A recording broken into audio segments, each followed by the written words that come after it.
Caste and Conversion by Dr. B.R. Ambedkar. This audiobook contains article Caste and Conversion by Dr. B.R. Ambedkar on Shuddhi or religious purification of outcasts, tribals and lower caste Hindus such as scheduled castes, who were treated as untouchables, scheduled tribes who are commonly called as Adivasis and they are given status of aborigines in Indian constitution, and other backward Hindu classes or castes, which were treated as Shudras or lowest castes, in India before British rule in India. Shuddhi or religious purification was a process by which Swarna, or upper caste Hindus granted a Hindu status to aborigines, whom they treated as untouchables, tribal and lower castes for ages. This was begun when they feared of Muslims, and to show a bigger population to British, to get more rights from them. However, when communal award was given to untouchables or scheduled castes, the same Hindus opposed that award. M.K. Gandhi was the main opponent of the communal award, or commonly called as political reservation of scheduled castes. Seeing this double standard of Hindus and after studying doctrines of Hinduism for many years, Dr. B.R. Ambedkar strongly believed that religious conversion is imminent for not only untouchables, tribals and lower castes, but for whole Hindu society, as it is because of Hinduism that Hindu society have been divided into thousands of castes and that a Hindu society cannot build a nation. For this he rejected Hinduism for India and recommended Buddhism. This article contains his views on religious purification of scheduled castes, and in this article he clears all doubts of both Hindus and untouchables or scheduled castes, that why any Shuddhi or religious purification won't solve problems of scheduled castes or untouchables. This audiobook is produced by Nikhil Sablania. It is free to listen and download. To support this work, please buy books of Dr. B.R. Ambedkar. To buy Dr. B.R. Ambedkar's books, contact Nikhil Sablania, New Delhi. Mobile numbers with +91 as India's ISD code 852753305 and 90133062336. Email sablanian@gmail.com. And to see books, visit our page on Facebook, Dr. B.R. Ambedkar Books. The instinct of self-preservation is responsible for the present upheaval in the Hindu community. There was a time when the elite of the society had no fear about its preservation. Their argument was that the Hindu community was one of the oldest communities that has withstood the onslaught of many adverse forces, and therefore there must be some native strength and stamina in its culture and civilization, as to make it survive. They were therefore firm in their belief that their community was destined ever to survive. Recent events seem to have shaken this belief. In the Hindu-Muslim riots that have taken place all over the country in recent times, it has been found that a small band of Muslims can beat the Hindus and beat them badly. The elite of the Hindus are therefore reflecting afresh upon the question whether such a kind of survival in the struggle for existence is of any value. The proud Hindu who always harped upon the fact of survival as a proof of his fitness to survive never stopped to think that survival was of many types and not all are of equal value. One can survive by marching against the enemy and conquering him. Or one can survive by beating a retreat and hiding oneself in a position of safety. In either case there would be survival. but certainly the value of the two survivals is measures apart. What is important is not the fact of survival but the plane of survival. Survive the Hindus may, but whether as free men or slaves is the issue. But the matter seems so hopeless that granting that they managed to survive as slaves, it does not seem to be altogether certain that they can survive as Hindus. For they are not only beaten by the Muslims in the physical struggle, but they seem also to be beaten in the cultural struggle. There is in recent days a regular campaign conducted vigorously by the Muslims for the spread of Islamic culture, and by their conversion movement, it is alleged, they have made vast additions to their numerical strength, by winning over members of the Hindu faith. Fortunately for the Muslims, there is a large mass of nondescript population numbering about 7 crores, which is classed as Hindus, but which has no particular affinity to the originally published in the Telugu Samachar special number, November 1926. Hindu faith, and whose position is made so intolerable by that faith, that they can be easily induced to embrace Islam. Some of these are going over to Islam, and yet more may go. This is sufficient to cause alarm among the elite of the Hindus. If with a superiority of numbers the Hindus are unable to face the Muslims, what would be their fate, if their following was depleted by conversions to Islam? The Hindus feel that they must save their people from being lost to them and their culture. Herein lies the origin of the Shuddhi or religious purification movement, or the movement to reclaim people to the Hindu faith. Some people of the orthodox type are opposed to this movement on the ground that Hindu religion was never a proselytizing religion, that is, it never converted, or attempted to convert someone from one religion, belief, or opinion to another, and that Hindu must be so by birth. There is something to be said in favor of this view. From the commencement of time to which memory or tradition can reach back, proselytism has never been the practicing creed of the Hindu faith. Professor Max Muller, the great German savant and Oriental scholar, in an address delivered by him in the name of the Westminster Abbey on the 3rd of December 1873, day of intercession for missions, emphatically declared that the Hindu religion was a non-missionary religion. The orthodoxy, which refuses to believe in expediency, may therefore feel well grounded in its opposition to Shuddhi or religious purification, as a practice directly opposed to the most fundamental tenets of the Hindu faith. But there are other authorities of equally good repute to support the promoters of the Shuddhi movement, for it is their opinion that the Hindu religion has been and can be a missionary religion.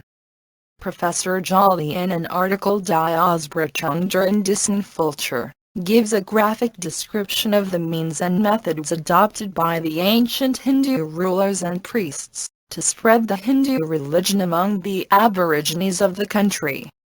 The late Sir Alfred Lyell, who wrote in reply to Professor Max Muller, also sought to prove that the Hindu religion was a missionary religion. The probability of the case seems to be definitely in favor of Jolly and Lyell. For unless we suppose that the Hindu religion did in some degree do the work of proselytization, it is not possible to account for its spread over a vast continent and inhabited by diverse races, which were in possession of a distinct culture of their own. Besides, the prevalence of certain yajnas and yagas cannot be explained except on the hypothesis that there were ceremonies for the Shuddhi of the Vritya. We may therefore safely conclude that in ancient times the Hindu religion was a missionary religion, but that owing to some reason it ceased to be so long back in its historical course.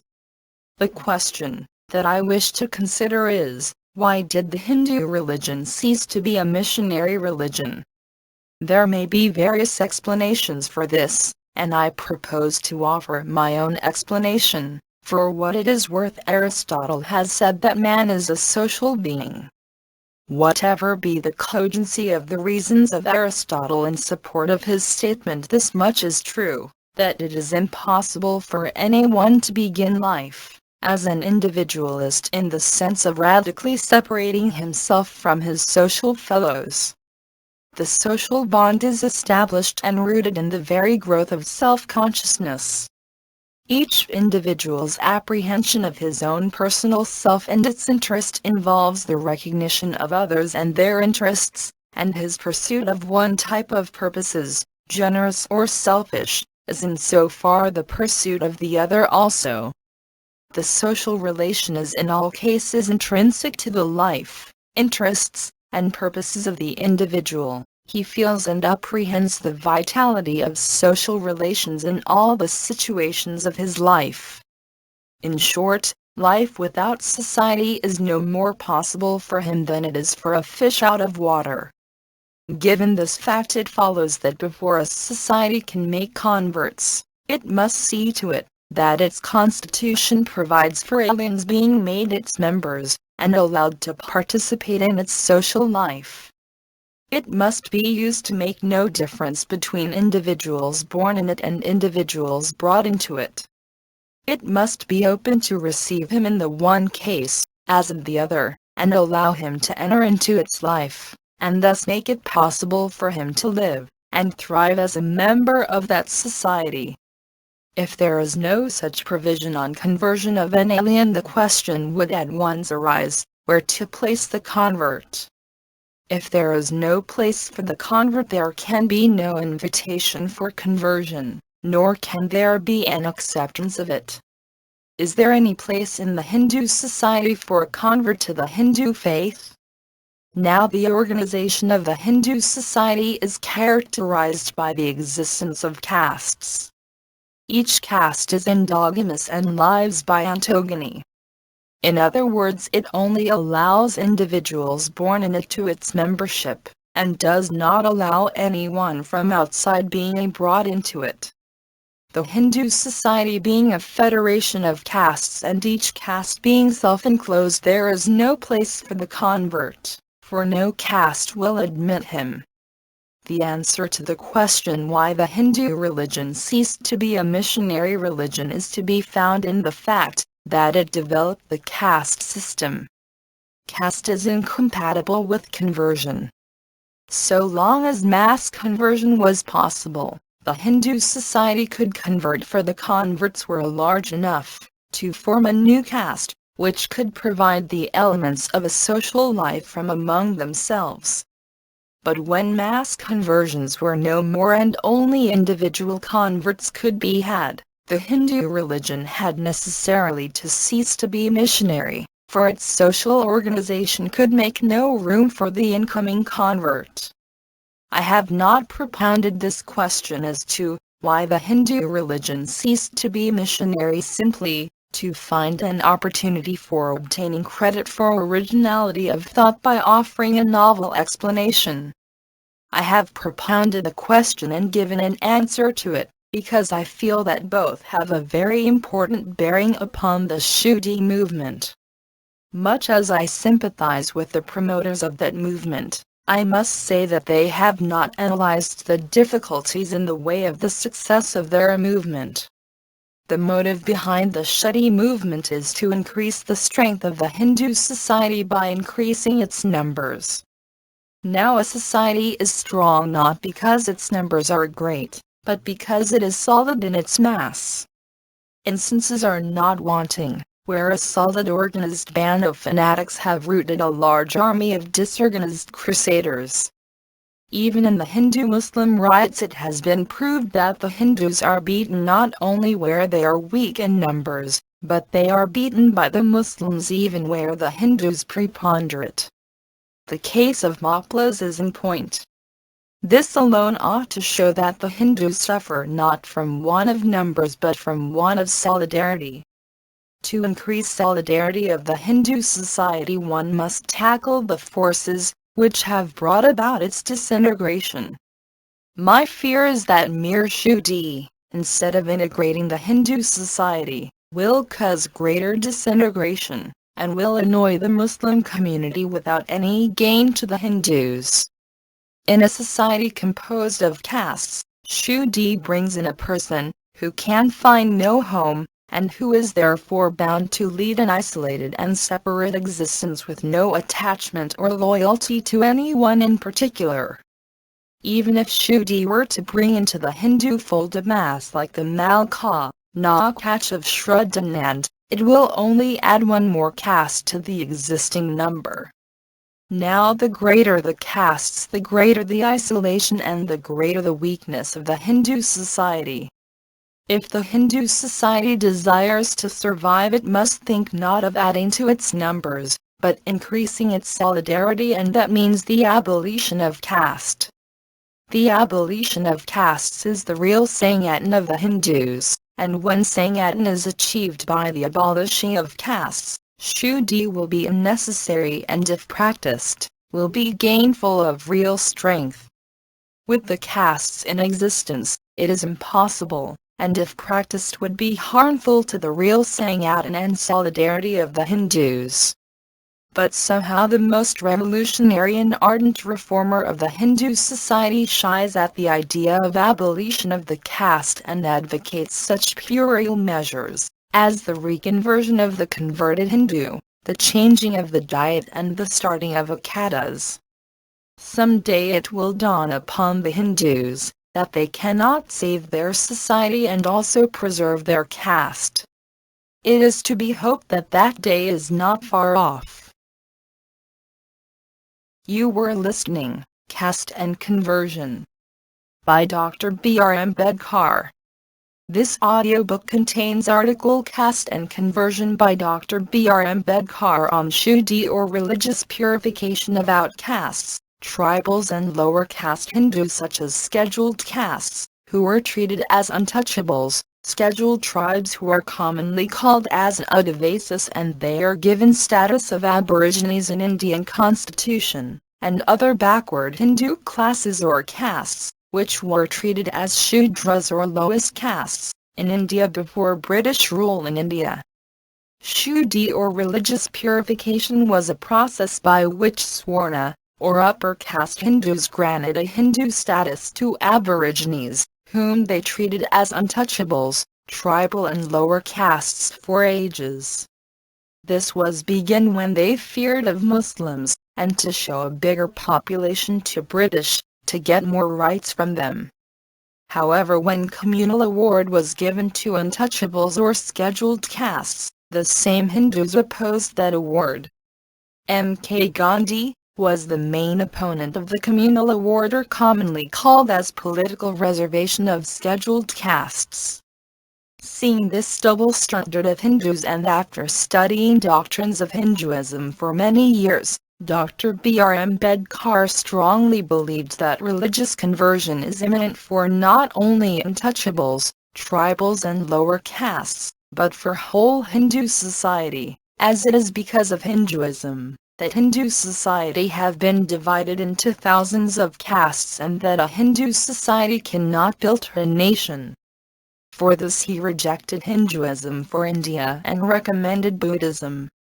This article contains his views on religious purification of scheduled castes, and in this article he clears all doubts of both Hindus and untouchables or scheduled castes, that why any Shuddhi or religious purification won't solve problems of scheduled castes or untouchables. This audiobook is produced by Nikhil Sablania. It is free to listen and download. To support this work, please buy books of Dr. B.R. Ambedkar. To buy Dr. B.R. Ambedkar's books, contact Nikhil Sablania, New Delhi. Mobile numbers with +91 as India's ISD code 852753305 and 90133062336. Email sablania sablanian@gmail.com. And to see books, visit our page on Facebook, Dr. B.R. Ambedkar Books.